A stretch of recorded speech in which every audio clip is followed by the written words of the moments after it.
আসসালামু আলাইকুম বন্ধুরা। মোবাইলের মাধ্যমে কীভাবে বিকাশ থেকে টাকা রিচার্জ করবেন সেটা হয়তো অনেকেই জানেন না। সো যারা যারা জানেন না তাদের জন্য আজকে আমার এই ভিডিওটি। সো গাইস, আপনার ফোনে যদি মোবাইলে বিকাশ অ্যাপ্লিকেশনটি যদি না থাকে তাহলে আপনি বিকাশ অ্যাপ্লিকেশনটি প্লে স্টোর থেকে ডাউনলোড করে লগ ইন করে নেবেন। লগ ইন করে নেওয়ার পরে আপনি সরাসরি চলে যাবেন আপনার বিকাশ অ্যাপের ভিতরে। তো বিকাশ অ্যাপের ভিতরে ক্লিক করার পরে কিন্তু একটু লোডিং নেবে। লোডিং নেওয়ার পরে সরাসরি ঢুকে যাবে বিকাশ অ্যাপে। তো প্রথমে এখানে দেখতে পাচ্ছেন লোডিং নিচ্ছে, তারপরে কিন্তু আপনাকে পাসওয়ার্ডটা দিতে হবে।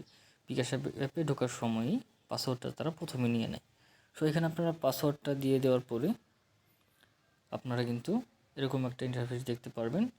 বিকাশ অ্যাপের ভিতরে কিন্তু আমি ঢুকে পড়েছি। তো এখানে দেখতে পাচ্ছেন যে আপনারা কীভাবে মোবাইল রিচার্জ করবেন। মোবাইল রিচার্জ করার জন্য আপনাকে যে কাজটা করতে হবে, এখানে দেখেন মোবাইল রিচার্জ নামে একটি অপশন কিন্তু উপরে শো করতেছে। তো এই অপশনের ভিতরে কিন্তু আপনাকে ক্লিক করতে হবে। তো এই জন্য আপনি এই অপশনের ভিতরে ক্লিক করবেন।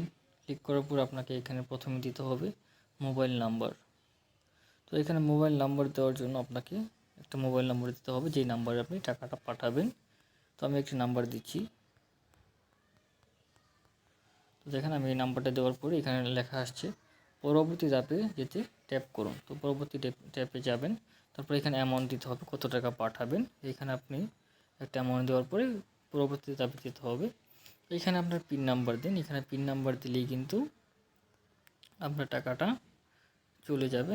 দেখেন এখানে পিন নাম্বার দেওয়ার পরে লেখা আছে যে আপনার অ্যাকাউন্টে পর্যাপ্ত ব্যালেন্স। এখানে আমার যদি ব্যালেন্স থাকতো তাহলে কিন্তু টাকাটা চলে যেত বা রিচার্জ হয়ে যেত। সো গাইস, এইভাবে কিন্তু আপনি রিচার্জ করতে পারবেন। ভিডিওটি ভালো লাগলে অবশ্যই লাইক কমেন্ট শেয়ার করে পাশে থাকবেন। ধন্যবাদ।